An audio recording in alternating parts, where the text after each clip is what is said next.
Trending Tamil news நண்பர்களுக்கு வணக்கம். இன்றைக்கு நம்மளோட அரசியல் பேசுவதற்காக தோழர் மகிழன் இணைந்திருக்கிறார். தோழர் வணக்கம். வணக்கம். தோழர் திரைப்பட இயக்குனர் மோகன்ஜி, புரட்சிகர திரைப்பட இயக்குனர், பிரம்மாண்ட இயக்குனர்ன்னு அவரே சொல்லிக்குவாரு. அ பழனி கோவில் பஞ்சாமிர்தத்தில ஆண்மை குறைவு மாத்திரை கலக்குறாங்க அப்படின்னு ஒரு அற்புதமான கருத்த சொல்லி இன்னைக்கு கைது பண்ணியிருக்காங்க அவர. பாஜக நிர்வாகி ஒருத்தரையும் கைது பண்ணியிருக்கிறாங்க. திருப்பதி லட்டு சர்ச்சையும் இன்னும் ஓயல. நடிகர் கார்த்தி ஏதோ ஒண்ணு காமெடியா பேச போயி, அதற்கு பவன் கல்யாண் கண்டனம் தெரிவிச்சிருக்கிறாரு. பவன் கல்யாண் பண்றதெல்லாம் பார்த்தா காமெடியா இருக்கு. அவரு என்ன இப்படி பண்ணிட்டு இருக்கானுங்க அப்படின்னு விமர்சனம் பண்ற அளவுக்கு, முகம் சுளிக்கிற அளவுக்கு அவர்களுடைய நடவடிக்கைகள் இருக்கு. இதெல்லாம் எப்படி பார்க்குறீங்க தோழர்? இவரு புரட்சி இந்த இந்த மாதிரியான வார்த்தைகள் சீரழியுது நாட்ல. நம்ம எம்ஜிஆருக்கு புரட்சி தலைவர், அம்மாவுக்கு புரட்சி தலைவி அப்படின்னு சொல்றதையே வெறுக்கிறோம். புரட்சிங்கிற வார்த்தைக்காக ஒரு இதைய இவங்க அசிங்கப்படுத்துறாங்க. ஆனா இவர் என்ன புரட்சி செஞ்சிருக்காரு? இவர் படங்கள்ல என்ன புரட்சி செய்றாரு? தொடர்ந்து ஒரு சமூகத்தை இழிவுபடுத்துறாரு. அது நாட்ல, சமூகத்துல ஒரு அடிமட்டத்துல, கீழ் மட்டத்துல, பொருளாதாரத்திலயும், சமூக ரீதியாகவும் இழிவுபடுத்தப்படுகிற ஒரு சமூகமா இருக்கு. அதையே தொடர்ந்து இவர் ஒரு குற்றவாளியாக மாற்றுகிற ஒரு வேலையை செய்து கொண்டிருக்கிறார். இன்னொன்று அந்த சாதிக்குள்ளேயும், அதாவது தாழ்த்தப்பட்ட மக்களுக்குள்ளேயும், பார்ப்பனர்களாக இருக்கிற உயர்ந்த சாதிக்குள்ளேயும் அடிமை நிலையில் இருக்கிற பெண்கள். அந்த பெண்களை மீண்டும், மீண்டும் அடிமை நிலைக்கு தள்ளுகிற பெண்கள இந்த மண்ணுன்றது, பொண்ணுன்றது, இந்த சத்திரிய குலத்தினுடைய அந்த குலத்தை தாங்குகிற ஒரு அந்த எல்லாமே அதுக்குள்ளதான். அந்த பெண்ணுக்குள்ளதான் அடங்கியிருக்கு. கௌரவம், மண்ணாங்கட்டி எல்லாமே இந்த பிற்போக்குத்தனங்கள் எல்லாமே பாதுகாக்கப்பட வேண்டிய இடம் அந்த பெண்ணு தான். இவன் எத்தன பேர் கூட வேணா போலாம். இவன் டைரக்ட் பண்ணலாம். டைரக்டரா இருக்கும்போது எத்தன பெண்களோடு கூட தொடர்பு வச்சுக்கலாம். அதெல்லாம் கவலை இல்ல. ஆனா அந்த டைரக்டரோட மனைவி இன்னொரு நண்பர்கிட்ட பேசக்கூடாது. அதான் அவங்களுடைய சட்டம். சாதி சட்டம் அதான் சொல்லுது. அப்படிதான் பெண்கள் இழிவுபடுத்தப்படுறாங்க. தொடர்ந்து இந்த சமூகத்துல பெண்கள் ஆண்களுக்கு படைக்கப்பட்டவர்கள் அப்படின்னு சொல்றது. இந்த சாதியை காக்க பிறந்தவர்கள் பெண்கள்னு சொல்லி, இந்த மாரி கருத்துக்கள நேரடியா அவர் வைக்கிறாரு. சாதியை காக்க பிறந்தவர்கள், இந்த குடும்ப கௌரவத்தை காக்க பிறந்தவர்கள். அதாவது இன்னொருத்தர காதலிச்சுட்டா, அவங்க ஒரே ஒரே வகுப்புல படிக்கிறாங்க, ஒரே கல்லூரியில படிக்கிறாங்க. 2 பேருக்கும் மனம் ஒத்து காதலிச்சு திருமணம் பண்ணிக்கிறாங்க. அதுல உங்களுக்கு என்ன பிரச்சனை? அதனால உங்க சாதி கௌரவம் கெட்டு போகுது. அதனால உங்க சமூக கௌரவம் கெட்டு போகுது. ஆண்ட பரம்பரை அந்த அந்த திமிரு கெட்டு போயிடுது. இதான் இவரு பேசுகிற புரட்சி. அவங்க அப்பா, அம்மா என்ன நிலைமையில அவங்க பொண்ணு போயிட்டா, அப்பா, அம்மா என்ன நிலைமையில இருக்காங்க தெரியுமா? அவங்க தூக்கு போட்டு செத்துட்டாங்க தெரியுமா? இப்படி அவர் சொல்றாரு. இதுக்கு எத்தனை சான்றுகள் இருக்கு? எத்தனை பேர் அப்படி செத்துருக்காங்க?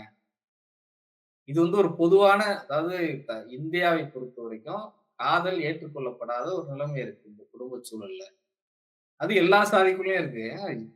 தலித்துகளுக்குள்ளயும் இந்த காதல் மீறி, சாதி மீறி காதல் நடக்கிற போது அந்த அ தகப்பன்மார்கள் அதை கொள்ளாத நிலைமை இருக்கு. அவர்களும் தூக்கு போட்டு சாவுறாங்க.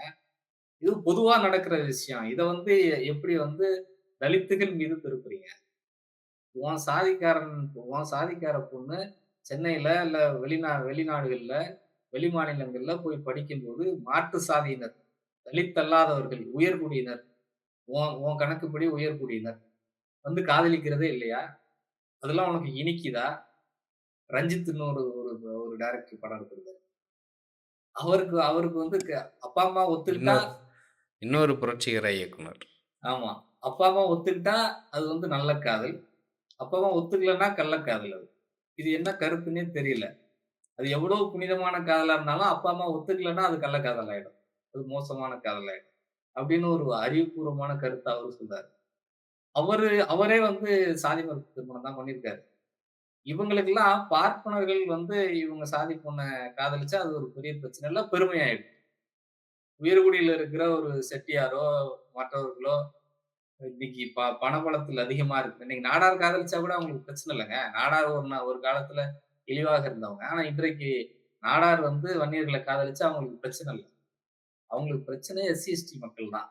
எஸ்சி, எஸ்டி மக்கள் மீதான வன்மத்தை கொட்டுவதற்கு இதை ஒரு காரணமா வச்சுக்கிறாங்க. மற்றபடி அந்த பொண்ணு யார போய் காதலிச்சாலும் கவலை இல்ல. இவன் பணத்துக்காக காதலிப்பான், பதவிக்காக காதலிப்பான், இல்ல பெரிய பெரிய சாதிங்கிறதுக்காக ஒத்துப்பான். அதெல்லாம் அவனுக்கு பிரச்சனை இல்ல. இந்த இந்த மக்கள் தீண்டத்தகாதவர்கள்ங்கிற மனநிலையிலிருந்து தான் இது எல்லாத்தையும் எடுக்குறாங்க. இவர புரட்சி இயக்குனர், புரட்சி படைப்பாளின்லாம் பேசுறது வந்து முட்டாள்தனம். தமிழ்நாட்டினுடைய சீரழிவு கலாச்சாரத்துக்கு தொடர்ந்து உரமூட்டிக் கொண்டிருக்கிற ஒரு நபர். அவர் தான் இன்றைக்கு இன்னொரு புரட்சிகரமான ஒரு செய்திய சொல்லியிருக்காரு. ஆண்மைக்குறைவு மாத்திரைகளை வந்து அதுல போட்டிருக்கிறாங்க. இப்பதான் முருகன் மாநாடு நடந்திருக்கு. முருகன் மாநாட்டுல அது திமுக நடத்திருச்சே! நமக்கு பல விமர்சனங்கள் இருக்கு. ஆனா இவங்கள பொறுத்தவரைக்கும் திமுக முருகன் மாநாட்ட நடத்தி மக்கள்கிட்ட தமிழ்நாட்டு மக்களிடத்துல, தமிழ்நாட்டு இந்துக்களிடத்துல நற்பெயர் வாங்குறாங்களே! இதுநாள் வரைக்கும் திமுகவ வந்து இந்துக்களுக்கு விரோதியாக காட்டிக் கொண்டிருந்தோம். இனிமேல் என்ன செய்ய போகிறோம்?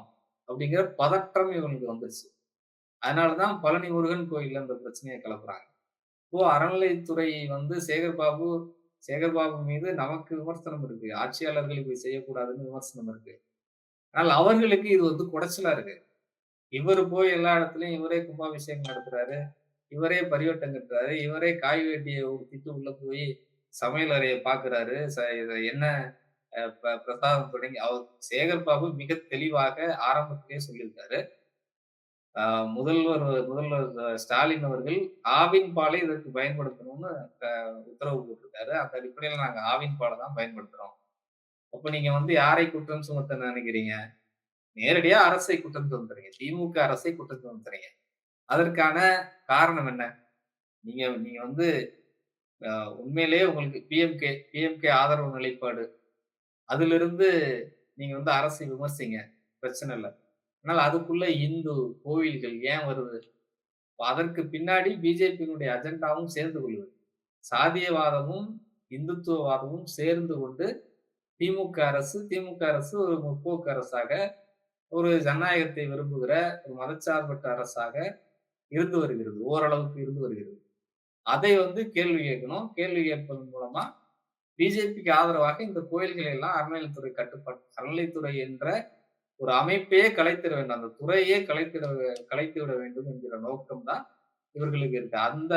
அதனால தான் பிஜேபியினுடைய நிர்வாகி சேர்ந்து பேசுறாரு. மோகன்ஜி மட்டும் வளரல. ஏதோ காதுல கேட்டேன். அந்த காதுல கேட்ட செய்தி வந்து யார் சொன்னதுன்னா, பிஜேபி தரப்பு தலைமை கூட சொல்லியிருக்கலாம். ஏன்னா சந்திரபாபு நாயுடுக்கு மோடி தானே சொல்லி அனுப்புறாரு. இந்த மாரி பிரச்சனைய கிளப்புன்னு சொல்லி. இல்லன்னா அவர் ஏன் சொல்லப் போறாரு இத? இவர் வந்து மாநிலத்தில இவர வந்து சமாளிக்கணும். அதேபோல பாஜகவுடைய இந்துத்துவ அந்த நேரேட்டிவ மக்கள்ட்ட பேசுறதன் மூலமா அவர் செய்கிற தவறுகளையும் மறைக்கணும். இதற்கு என்ன செய்றது? "போ லட்டு பிரச்சனைய கிளப்பு" அப்படின்னு சொல்லி தான் ஆர்டர் போட்டு தான் செய்றாங்க. 2 பேரும் பேசி வைத்துக் கொண்டு தான் செய்றாங்க. அதுபோல தான் மோகன்ஜி வந்து பிஜேபியோடு கலந்து பேசி தான் ஏன்னா, அவரு கைது செய்யப்படுறாரு. கைது செய்யப்பட்ட அடுத்த நொடி இவரு அ அ அந்த பிஜேபியினுடைய அசோத்தமன் போய் அந்த வழக்குல போய் அங்க போய் ஆஜராகி பேட்டி குடுக்குறாரு. கைது பண்ண உடனே என்ன செய்வதென்று அறியாமல் அவருடைய மனைவி எனக்கு கால் பண்றாங்க. அவரு இருக்கிறது ஏதோ ஒரு ஊர்ல. இவரு கைது செய்யப்படுறது சென்னையில. சென்னையில இவங்களுக்கு வழக்கறிஞர்கள் தெரியாதா? தைலாபுரத்துல உங்களுக்கு வழக்கறிஞர்கள் தெரியாதா? பாலு உங்களுக்கு தெரியாதா? பாலு நம்பர் உங்ககிட்ட இல்லையா? வழக்கறிஞர் பாலு கூட இருக்கிற ஜூனியர் வழக்கறிஞர்கள்லாம் உங்ககிட்ட இல்லையா? ஏன் அசோத்தமனுடைய நம்பருக்கு கால் போகுது? அப்படின்னா நீங்க பிஜேபியும் நீங்களும் பேசி வைத்துக்கொண்டு இந்த பிரச்சனைய வந்து கிளப்புறீங்கன்னு தான் அர்த்தம். திமுகவுக்கு எதிராகவும் இந்த குறிப்பா அந்த அறநிலைத்துறை பிரச்சனைய கிளப்பணுங்கிறதுக்காகவே நடத்தப்படுகிற ஒரு நாடகம். அதத்தான் வந்து இவரு மோகன்ஜி வந்து முன்னெடுத்திருக்கிறார். அதற்கான விலையை இன்றைக்கு வந்து அவரு பெற்றிருக்கிறார். அப்படிதான் பார்க்கணும். கண்டிப்பா தோழர். இப்ப இந்தியா முழுக்க இந்த சனாதானம் அப்படிங்கிற சொல்ல வந்து பிஜேபி கூட்டணியில இருக்கக்கூடிய சில நபர்கள், எல்லா கட்சியும் பேசல. இப்ப சந்திரபாபு நாயுடே வந்து பவன் கல்யாண் பேசுறதெல்லாம் ஆதரிப்பாரா? அப்படிங்கிறது 2வது விஷயம் தான். இப்ப ஆந்திரால, அதுவும் சவுத் இந்தியால, கர்நாடகாவுல பிஜேபியினுடைய இந்துத்துவ அரசியல் பெரிய அளவுக்கு எடுபடல. காங்கிரஸ் ஆட்சிக்கு வந்ததுக்கப்புறம். அதுக்கு முன்னாடியுமே மக்கள் வந்து இந்துத்துவ அரசியல விரும்பல. மக்கள் நலத்திட்டங்கள், வளர்ச்சி அடிப்படையிலான திட்டங்கள தான் விரும்புறாங்க அப்படிங்கிறது தான் தேர்தலுடைய முடிவுல தெரிய வந்தது. இப்ப திரும்பவும் ஆர்எஸ்எஸ் அமைப்பு, பிஜேபி தங்களுடைய செல்வாக்க காத்துக்கொள்றதுக்கு திருப்பி இப்படி ஒரு புரளிய கிளப்பிக்கிட்டு இருக்கிறாங்க அப்படின்னு தான் விமர்சனங்கள் வருது. இது சமூகத்துல ஒரு டென்ஷன உருவாக்குது. இந்த இத எப்படி பார்க்குறீங்க? இந்த பவன் கல்யாண் வந்து ஒரு மோசமான ஒரு இந்துத்துவ இத வந்து கையில எடுக்குறாரு. அவர் வந்து அடுக்கடுக்கான குற்றச்சாட்டுகள் இந்த செய்தியாளர் சந்திப்பு ஒன்றுல அவர் சொல்றாரு. அ இவரு ஜெகன்மோகன் ஆட்சியில ராமரின் தலையை வெட்டினர். கோயில் ரதத்தை தீயிட்டு கொளுத்தினர். பல கோயில்கள் இடிக்கப்பட்டன. ஏழுமலையானின் பூஜை வேலைகளை மாற்றினர். பிரசாதத்தில் கலப்படம். அது மட்டும் இல்லாம ஒரு ரூ. 10,500 டிக்கெட் விலை. ஆனா வந்து ரூ. 500 ரசீது மட்டும் தான் குடுக்குறாங்க. அதாவது ஊழல். மிகப்பெரிய ஊழல். அப்படிங்கிற அடுக்கடுக்கான குற்றச்சாட்டுகள். இதற்கு வந்து இது வந்து எல்லாமே வந்து ஒரு சந்திரபாபு நாயுடு தான் முன்னின்று நடத்துனாரா? கோவில் நிர்வாகம் யார் கையில இருக்கு? இதுக்கு முன்னாடி இந்த மாதிரி சிறப்பு தரிசனங்கள்லாம் நடைபெற்றது இல்லையா? திருப்பதியினுடைய ஸ்பெஷலே சிறப்பு தரிசனம் தானங்க. அத வச்சு பல படங்கள் ஆந்திராவுலயும் வருது, தமிழ்நாட்டிலயும் வருது. சகுனின்னு ஒரு படம் வந்துச்சு. அந்த படத்துல கார்த்தி வந்து இந்த திருப்பதியில இந்த சிறப்பு தரிசனத்துக்கு ஏற்பாடு செய்கிற ஒரு நபர். அவருக்கு வந்து பிரதமரே கால் பண்ணி பேசுவாரு. இங்க தமிழ்நாட்டுல இருக்கிற முதல்வர் கூப்பிட்டு கால் பண்ணி பேசுவாரு. ஒரு லோக்கல்ல ஒரு ஸ்டேஷன்ல இன்ஸ்பெக்டர் வந்து இவர கைது பண்ணி வச்சிருக்காரு. அப்போ பல அமைச்சர்கள் கால் பண்ணுவாங்க. முதலமைச்சரே கால் பண்ணி அவன வெளியில விடுவான். யார் தெரியுமா? அப்படி வந்து பல ஆண்டுகளா நடந்துட்டு இருக்கு. இது எப்படி இவன் ஜெகன்மோகன் ரெட்டி தான் வந்து செய்தாரு அப்படிங்கிறதுக்கான என்ன ஆதாரம் இருக்கு? இது வெறும் அரசியல் தான். அது இல்லாம அவர் வந்து 11 நாட்கள் வந்து விரதம் அறிவிச்சிருக்காரு. 3 நாட்கள் சிறப்பு யாகம்.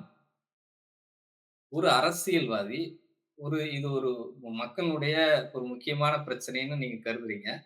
இப்போ இத வந்து எந்த அளவுக்கு சட்ட ரீதியாக கொண்டு போணும்? குற்றவாளிகள் கைது செய்யப்படணும். உடனடியாக தண்டிக்கப்படணும். இதானே உங்க கோரிக்கையா இருக்கணும். யாகம்ன்றீங்க, உண்ணாவிரதம்ன்றீங்க, அப்புறம் வந்து சனாதன தர்மத்தை பாதுகாக்கிற ஒரு ஒரு ஒரு சங்கத்தை வந்து உருவாக்கணும்ன்றீங்க. இதெல்லாம் எதை எதை காட்டுது? உங்களுடைய பொலிட்டிக்கல் அஜெண்டாவ காட்டுது. இந்துத்துவத்தை நீங்கள் வந்து பெரும்பான்மையாக நம்புகிற இந்த மக்கள் ஏற்றுக்கொண்டிருக்கிற ஒரு மதத்தை, கடவுளரை வைத்து நீங்கள் அரசியல் செய்ய பார்க்கிறீங்க. அதற்கு எதிராக இங்க இருக்கிற ஆட்சியை வந்து குற்றவாளியாக மாற்ற நினைக்கிறீங்க. இதுதான் வந்து பிரச்சனை. இது வந்து ரொம்ப அப்பட்டமா முஸ்லிம்களுக்கு எதிரா பேசுறாரு. அதாவது கன்னா பின்னான்னு பேசுறாங்க. இதுக்கு வந்து நான் ஏற்கனவே சொன்ன மாரி மோடி வந்து மிக திட்டவட்டமாக சொல்லி அனுப்புறாரு. "நீ என்ன வேணா பேசிக்கோ. உனக்கு எதிரா எதுவும் நடக்காது. நம்ம நம்ம ஆட்சியில நீ எத வேணா பேசிக்கோ." அப்படிதான் வந்து கங்கனா ரனாவத் பேசுனாங்க. ஸ்மிருதி இரானி பேசுறாங்க. பல பிஜேபி இங்க வந்து ஹெச் ராஜா எவ்வளவோ முறை பேசியிருக்காரு. எந்த பேச்சுக்கும் கடிவாளம் கிடையாது. பிஜேபில நடவடிக்கையே கிடையாது. இது பிஜேபி பல ஊழல்கள செஞ்சது. ராமர் கோயில்ல நம்ம நேரடியா பார்த்தோம். இந்தியா முழுவதும் பல இஸ்லாமிய கோவில்கள் நெருக்கடிக்கு உள்ளாக்கப்பட்டிருக்கு. ஒவ்வொரு விநாயகர் சதுர்த்தியின் போதும் கல்லெறியப்படுகிறது. இங்க கோடம்பாக்கம் கலவரம் நமக்கு தெரியும். கோடம்பாக்கத்துல தீ வச்சாங்க மசூதிகளுக்கு, கல்லெறிஞ்சாங்க. வே மே மாற்று வழி குடுத்தா, அந்த மாற்று வழியில போக மறுக்கிறாங்க. ஏன் மறுக்கிறீங்க? உங்களுக்கு என்ன நோக்கம்? உங்களுக்கு ஊர்வலம் போணும் அவ்வளவுதானே. உங்களுக்கு நுங்கம்பாக்கத்துல இருந்து பீச் நோக்கி நடந்து போணும். அதுக்கு வந்து நீங்க கோடம்பாக்கத்த சுத்தி தான் போவேன். இல்ல வந்து பெரியார் பாதை வழியா தான் போவேன் அப்படின்னு சொல்வதற்கான தேவை என்ன வந்துச்சு? அது முழுக்க முழுக்க அரசியலுக்காக இன்னொரு மதத்தை வந்து மதத்தவர்களை நெருக்கடிக்கு உள்ளாக்கணும் அப்படிங்கிறதுக்காக தான். அதுபோல பல கோவில் இப்போ வந்து ராமர் கோவில் முடிஞ்சிருச்சு. அடுத்து காசி கோவில் இருக்கு. கேதார்நாத் கோவில் இருக்கு. இப்படி பல கோவில்கள் வந்து ராம ஜென்ம பூமி மாதிரி அடுத்தடுத்த கடவுள்கள். அடுத்தடுத்த கிருஷ்ண ஜென்ம பூமின்றாங்க. அப்புறம் பிள்ளையார் ஜென்ம பூமின்னுவாங்க. அப்புறம் முருக ஜென்ம பூமின்னுவாங்க. இப்படி ஒவ்வொரு ஜென்ம பூமியாக ஒவ்வொரு கோயில்களை இடிக்கிற திட்டத்தை யாரு செய்றா? பிஜேபி முன்னின்று செய்து கொண்டிருக்கு. ஆட்சியை கையில் வைத்துக் கொண்டு, அதிகாரத்தை கையில் வைத்துக் கொண்டு, நீதிமன்றங்களை வளைத்து போட்டுக் கொண்டு செய்து கொண்டிருக்கு. செய்து முடிச்சிருக்காங்க. பிரதமரே வந்து அதை திறப்பு விழாவில் கலந்து கொண்டு சிறப்பித்திருக்கிறார். அதை எதிர்த்துல நீங்க பேசணும். இங்க யாரோ ஒரு கலவரக்காரர்கள் செய்கிற விஷயங்கள, யாரோ ஒரு சமூக விரோதிகள் செய்றது, அல்லது அவர்களுக்குள் நடக்கிற வேறு ஏதோ பிரச்சனைகள்ல, அது வந்து முஸ்லீம் தான் செஞ்சானா? உங்க இந்துக்களுக்குள்ளயே நடக்கிற வேற ஒரு சண்டையா இருக்கலாம். அதை கொண்டு வந்து கோயில இடிக்கிறான், தீய கொளுத்துறான், ராமர் சிலைய கொளுத்துறான்னு பிரச்சாரம் பண்றான். அப்போ நீங்க உங்களுடைய கோபம் உண்மையான இந்துக்கள் மீதான அக்கறை இருந்துச்சுன்னா, உங்களுடைய கோபம் யார்கிட்ட இருக்கணும்? ஏன் வந்து இங்க இருக்கிற இஸ்லாமியர்களுக்கும், இந்துக்களுக்கும் நடுவுல இப்படி பகைமையை மூட்டுறீங்க. அவர்கள் 500 ஆண்டுகளாக வழிபட்டு வந்த அந்த மசூதியை இடித்துவிட்டு நமக்கு கோவில் தேவையா? அப்படின்னு பேசுகிற துணிவும், திராணியும் இங்க இருக்கிற அரசியல் கட்சி தலைவர்கள் எவனுக்காவது இருக்கா? யாருக்காவது இருக்கா? யாருக்குமே கிடையாது. பிஜேபியை எதிர்க்கிறதற்கு பதிலாக, பிஜேபியினுடைய இந்த பிளவுவாத அரசியலை பேசுவதற்கு பதிலாக, அதிகாரத்தில் தொடர்ந்து அவங்க இருக்கிறாங்கங்கிற காரணத்தினால, அவங்கள எதிர்க்க முடியாதுங்கிற ஒரு முடிவுக்கு வந்து, அவர்களோடு சேர்ந்து கொண்டு நாம் ஏதாவது அதிகாரத்தை சுவைத்து விட முடியுமா? அப்படிங்கிற கணக்கு போடுறாங்க. அந்த அந்த கணக்கு தான் வந்து இன்னைக்கு கூட விஜய் அரசியல்ல சந்திரபாபு நாயுடு ரோல் மாடலா வைக்க போறாராம். சந்திரபாபு நாயுடு என்ன பண்றாரு? மத்திய அரசோட கூட்டணி வைத்துக் அவர் அவர் பற்றிய அரசியல்லாம் எங்களுக்கு பிரச்சனை இல்ல. ம மத்திய அரசில் பங்கேற்கிற அளவுக்கு அவர் வந்து வலிமை பெற்றிருக்கிறார். அதுபோன்று ஒரு ஒரு வலிமையை வந்து நம்ம பெற்று பெற்று பெற்றுவிட வேண்டும். அப்படிங்கிறது தான் இங்கு வருகிற பல அரசியல் கட்சியினுடைய பல அரசியல் புதிதாக வருகிற பல அரசியல் தலைவர்கள் முதல்வராகணும், பிரதமராகணுங்கிற கனவோடு வருகிற பல அரசியல் தலைவர்களுடைய குறுக்கு வழியா இருக்கு. அதனால மக்கள் இதெல்லாம் வந்து ஏற்றுக்கொள்ள மாட்டாங்க. அவங்க வந்து நேர்மையான அரசியலில் அவர்களுக்கான நலன் சார்ந்த அரசியலை மட்டும்தான் ஏற்றுக்கொள்வாங்க. கொஞ்ச நாளைக்கு இதெல்லாம் நம்பலாம். ஆனால் அதையெல்லாம் தூக்கி எறிகிற காலம் வரும். அதுதான் வந்து இன்றைக்கு சந்திரபாபு நாயுடுவை தூக்கி எறிகிற காலம் கூட உங்களுக்கு ஆந்திராவுல வரப்போகுது. தொடர்ந்து அவர் செய்கிற காரியங்களை மக்கள் கவனித்துக் கொண்டிருக்கிறாங்க. பிஜேபியோடு சேர்ந்து அவர் போடுகிற ஆட்டத்தை இப்ப இன்றைக்கு வந்து பார்த்துக் கொண்டிருக்கிறாங்க. அதனால அது கூடிய சீக்கிரம் மோடியோடு சேர்ந்து சந்திரபாபு நாயுடும் காலி செய்ய வேண்டிய ஒரு நேரம் வரும். கண்டிப்பா தோழர். தொடர்ந்து பேசுவோம். தங்கள் கருத்து. நன்றி.